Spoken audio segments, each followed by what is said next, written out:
So welcome to Cooking Like Crawley's quick Sunday night snacks. Now I'm going to show you something really quick and really cool and what to do with a potato.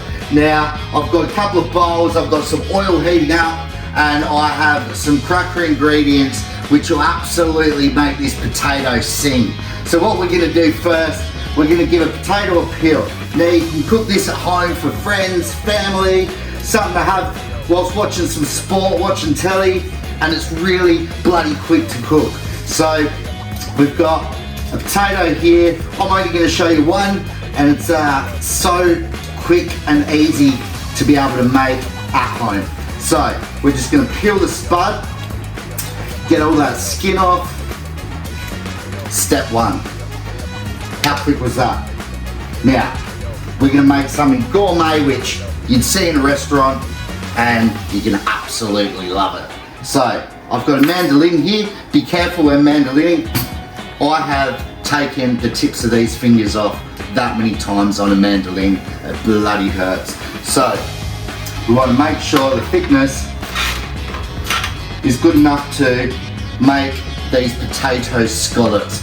Now back in Adelaide we call them potato fritters. Over here they call them potato scallops. So battered potato, that's all it is. Simple and delicious. So we've got, that's probably a little bit too thin. I can still see through the potato. I want to taste the potato in between this batter. So I'm just going to lower it down a bit more. And that's kind of the size I'm aiming for. A little bit see-through, but not where you can see your whole finger through it. So we're going to do a few slices of this potato.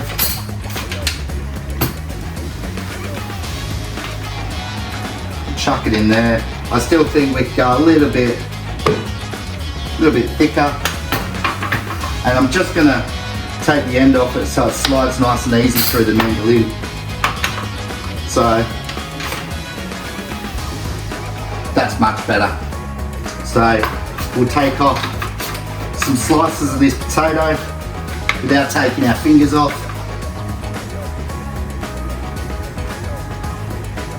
And save those bits for later. And we've got a couple of nice potato scallops there ready to go. So step one, done. Mandolin potatoes without any kitchen injuries. Now I've got a bowl of flour.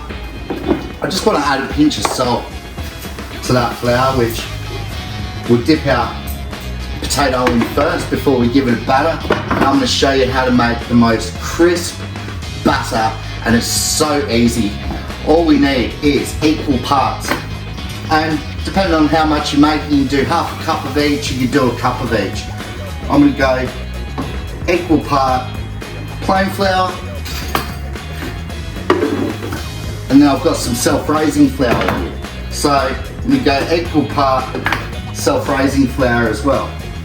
Now I just judge it by what's in the bowl. There we go. Nice and simple. Next step, I've got some beer here. So we're going to crack a beer. And we just want to make a nice smooth batter. Not too thin, because then we're going to lose all that batter once we start frying it, but not too thick that it's just like glue. So get more beer in there. You can use any beer you like.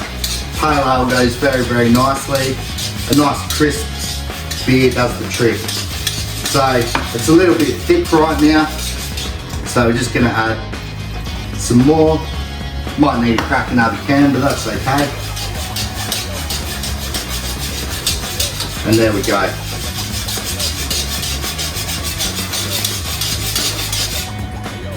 Got a nice batter there.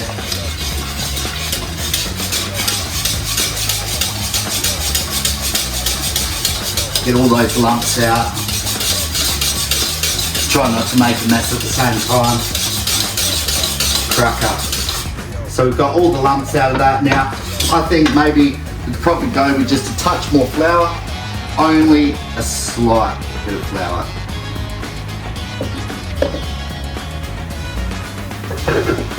a little bit, and that's plenty.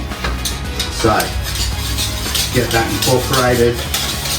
And the reason I use half and half plain flour and self-raising flour is because when we're frying it, you get little bits of batter which fall away and then it really destroys your oil for whatever you're cooking. So when you use equal parts, I find it really holds to the potato, really grips, and we don't get all those little bits through the oil, and we can use the oil again. So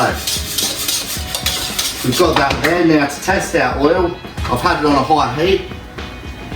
Usually just drop a little bit of batter in there just to see whether it comes up to the bubble. It's not quite ready yet. So I've got my flour here with a bit of salt in it. Just give that a little mix, which will also season the potato as well. Just gonna finish this beer while we're at it. Perfect. So keep whipping that. Now, the best part about this is I've got some cracker Yarra Valley caviar. Now, caviar and potato fritters is just like mwah. And then we've got some creme fraiche as well, which just brings it all together, and it is delicious. So, our oil's still coming up to heat.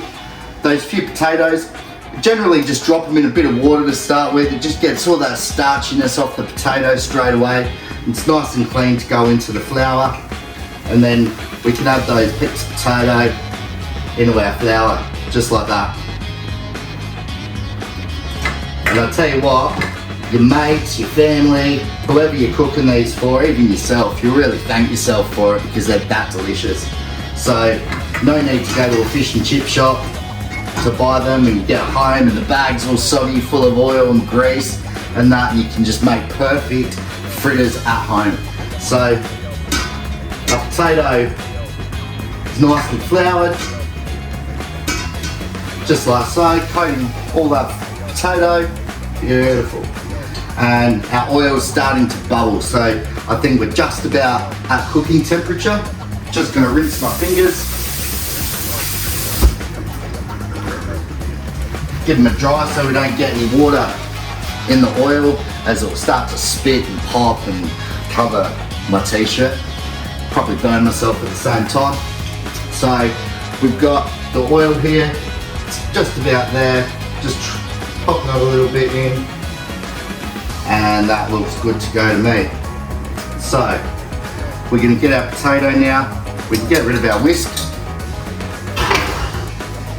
and we can get them into the batter.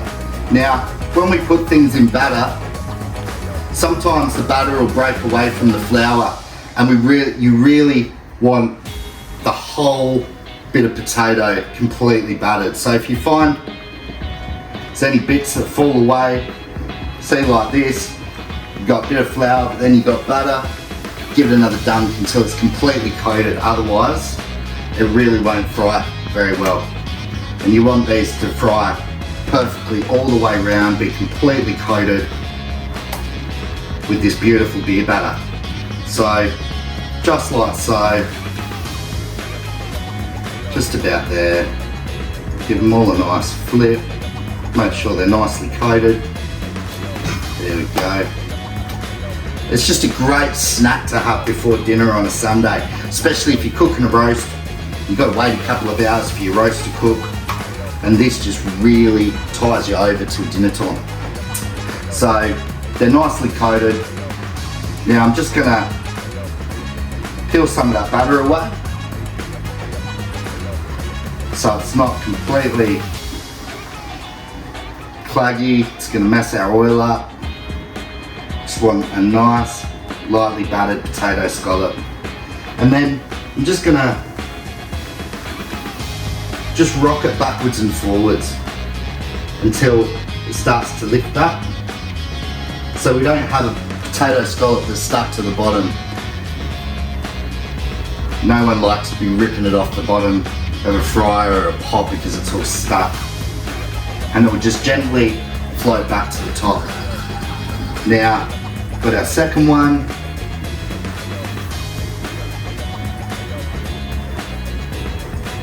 Perfect. Rock it backwards and forwards, nice and gently. And it's starting to lift up. Done. And our last potato scallop. Here we go. Scrape off all that excess butter. Nut potato, so well coated. Until you got nothing really dripping back off the bottom, that's when it's ready to hit the oil. And number 3 in the pot.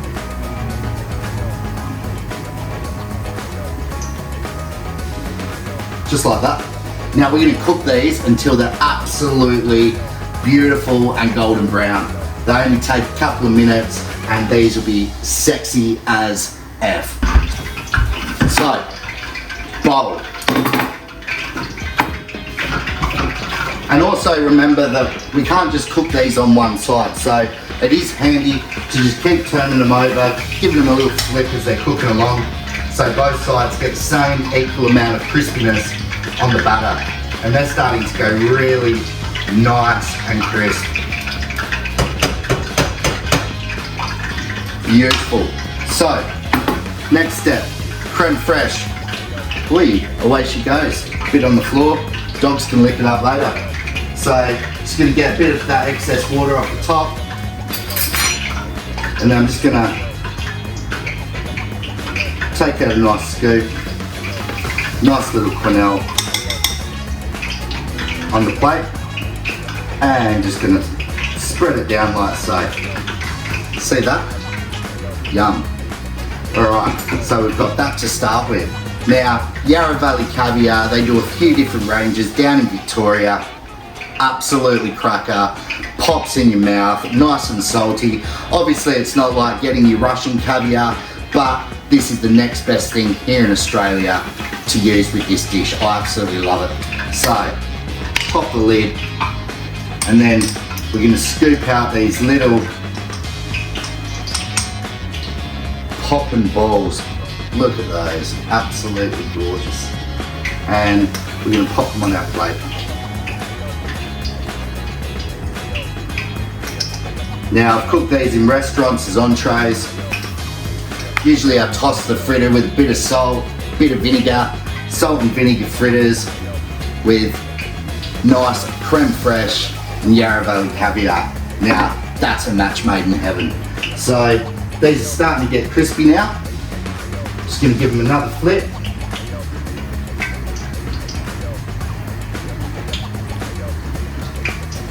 This one doesn't want to turn over. There we go. And they're really close to being finished. So I'm going to keep this here. Got a nice big jar of it. Don't need to waste it. That with a bit of creme fraiche. Alright. Don't even need fritters. Delicious. Alright. Let's get a little bowl out of it. And what I'm going to do is I'm going to show you how I do it in the restaurant. So, got a bit of vinegar.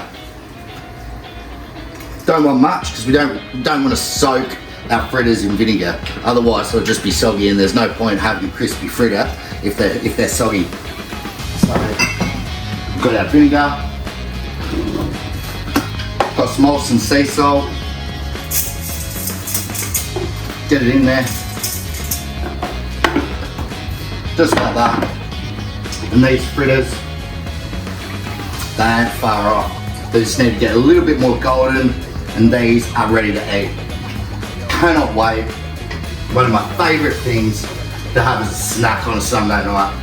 So, give them another flip. And they're almost finished. Now you can do these in a deep fryer, whatever you've got at home, deep pot, fill it up with veggie oil, and away she goes. Nice and quick. Otherwise, if you've got a deep fryer at home, drop them in the deep fryer and you're probably looking at about maybe a minute and a half to 2 minutes and they're completely done. But for something that's really, really fast, restaurant quality, this is the next best thing.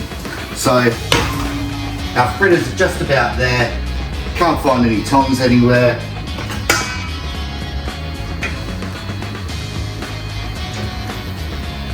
Clean oil, so they're not going to go really dark brown, and they are crispy as hell.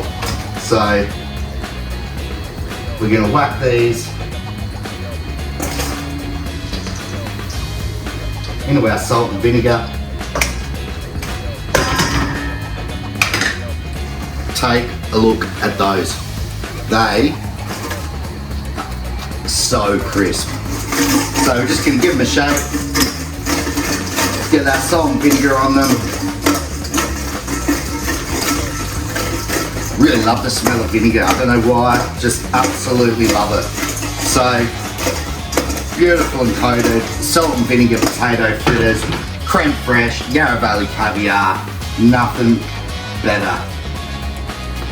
Hear that? Crisp.